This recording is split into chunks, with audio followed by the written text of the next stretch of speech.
There's 15 secrets credit card companies don't really want you to know. Haven't you ever wondered why your credit limits are low and completely stop growing for years sometimes? Or why your credit limit just gets slashed all of a sudden to a small fraction of what it used to be?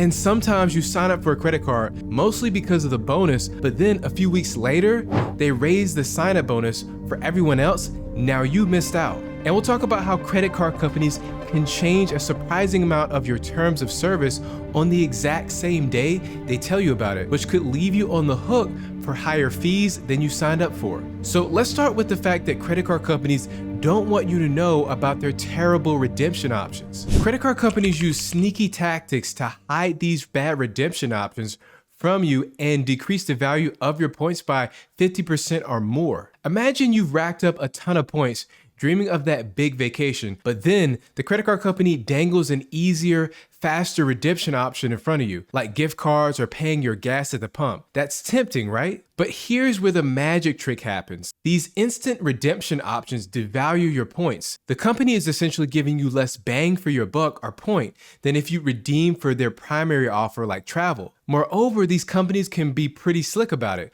When you're paying at the gas pump using points, you're not shown a clear conversion, so you might not even realize your points are worth less. Plus, buried deep in the fine print, they might mention that the redemption rates can change without notice. Now, a translation for that is that they can adjust the value of your points on these alternative redemption options whenever they like. For example, with my VentureX card, I only redeem for travel on the Capital One portal because I know for a fact that I will get 1 cent per mile. Also, credit card companies use deferred interest to basically reach back in time and collect all the fees you thought you'd never have to pay for. An absolute ton of the store cards do this with their 0% interest plans. So imagine you buy an expensive item like an OLED TV and think you've scored big because there's no interest for it, let's say 12 months. That's awesome, right? Well, not always, because if you don't pay off every penny by the end of that promo period, they'll slap you with all the interest from those months, which can be a nasty surprise. Now, I remember using the Amco Car Care credit card. Oh my God, try saying that 3 times fast. I used that card to replace my transmission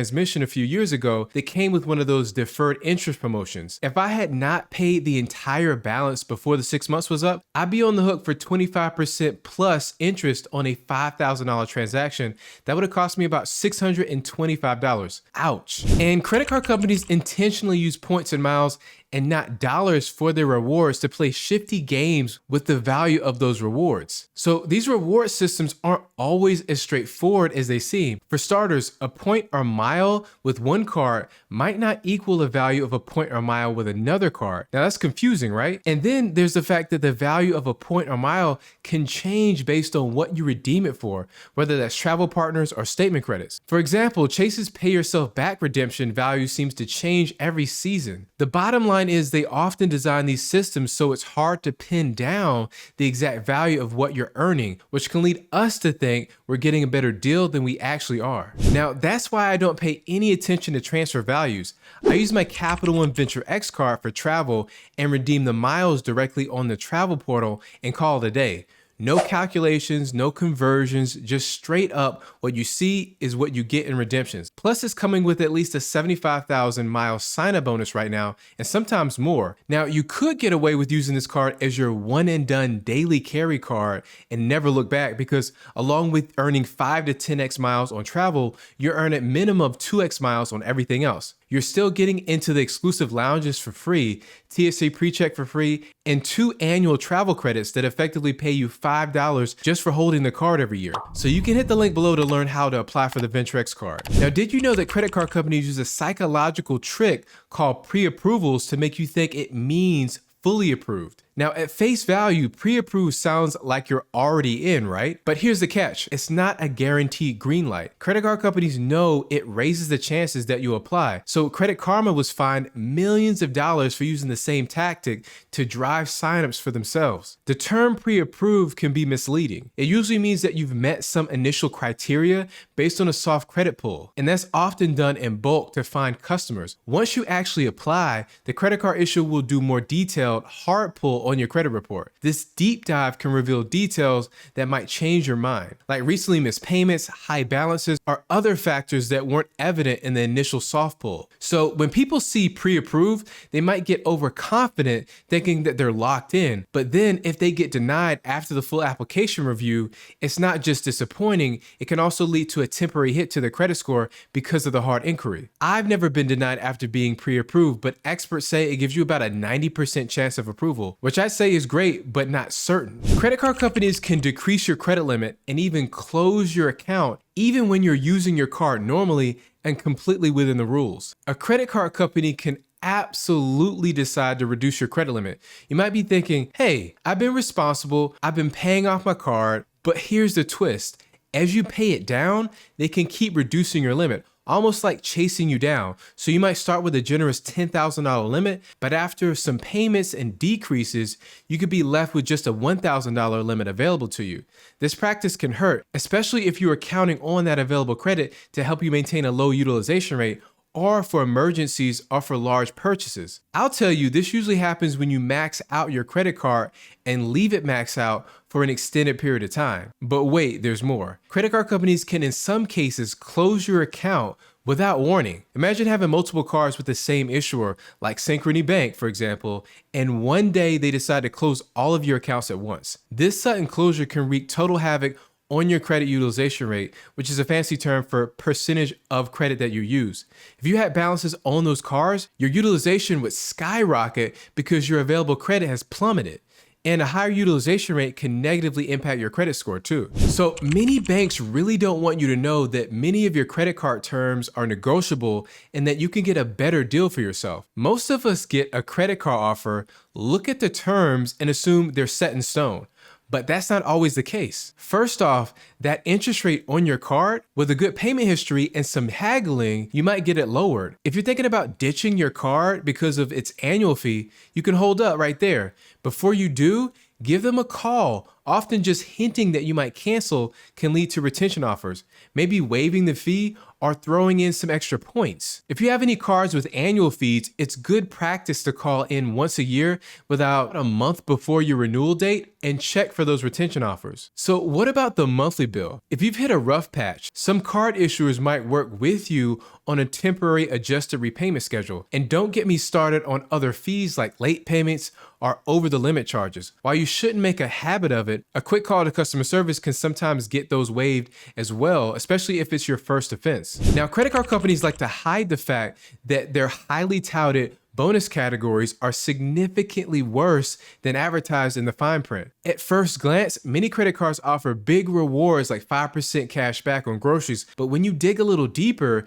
you might discover that not all places where you buy groceries count in that category. Take big box stores like Target and Walmart, for example. Many of us pop in there for groceries, right? But a lot of credit card companies don't categorize them strictly as grocery stores. Instead, they're seen as big box stores or superstores. So when you're at the checkout line with your cart full of steak and crab legs, you might not be racking up those grocery rewards you thought you were. Now, ever since I moved to North Carolina, I've been primarily shopping at Walmart, so I'll be using my Venmo credit card there since that codes big box stores as grocery stores and earns 3% cash back in my top spending category. That's a pro tip for you. And credit card companies also won't tell you that you can have duplicate cards and literally get double the rewards in the same categories. Now, two that come to mind are the Citi Custom Cash Card and the US Bank Cash Plus card. There's some people with 3 or 4 versions of those cards. I personally have 2 Citi Custom Cash cards myself. What you'll need to do is sign up for the first custom cash card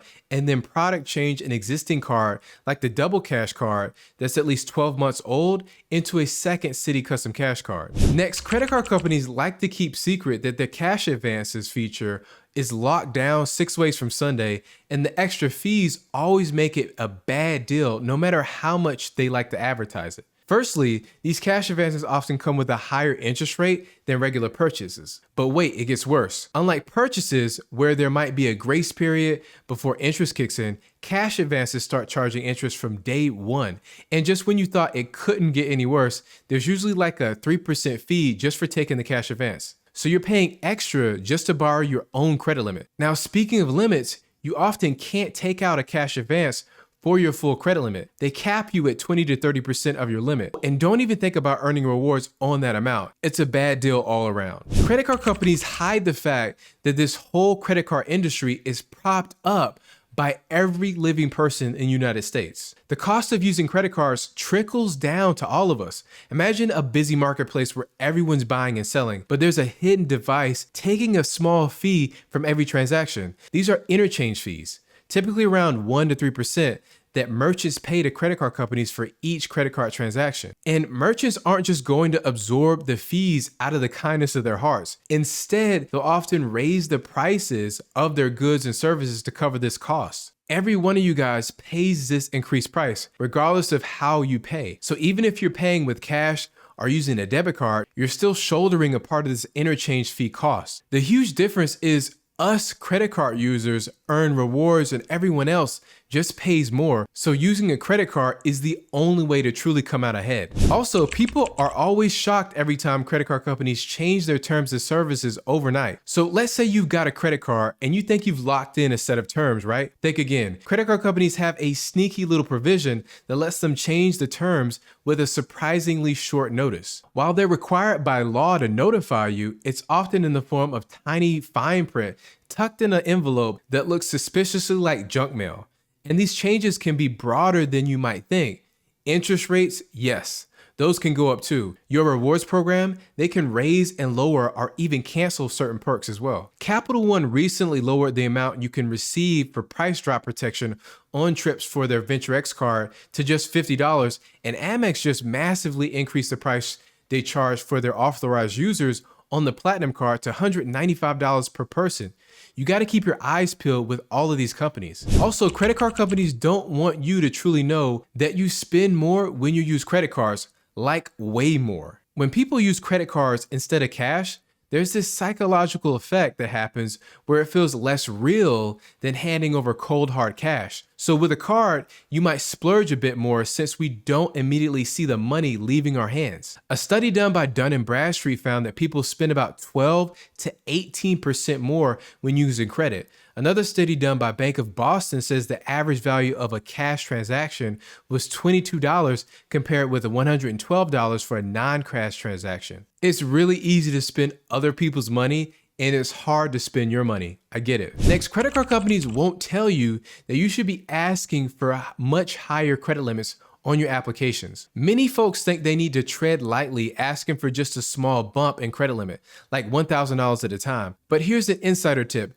You don't always have to be super conservative with your request. When you put in that request for a higher credit limit, it's not like there's an alert that sounds off if you ask for too much, instantly denying you. Instead, if what you've asked for seems a bit too ambitious for their liking, they won't necessarily shut you down. They'll just come back with a counteroffer, essentially a number they're more comfortable with giving you. If you ask for less, they'll just give you less. They know exactly how much they're willing to give, but they want you to go through the motions and ask for it for some reason, maybe hoping you'll ask for less. That's why I asked for the absolute highest known limit for any given card. The logic is simple. By asking for more, even if you don't get exactly what you requested, the counteroffer might still be higher than if you just asked for a smaller increase initially. I've done that every time I apply for a limit increase on my Venture X card. And just a few days ago, I increased my limit on that card by $1,000 to a new high of $24,000. But let me ask you this. What if you never had to request a credit limit increase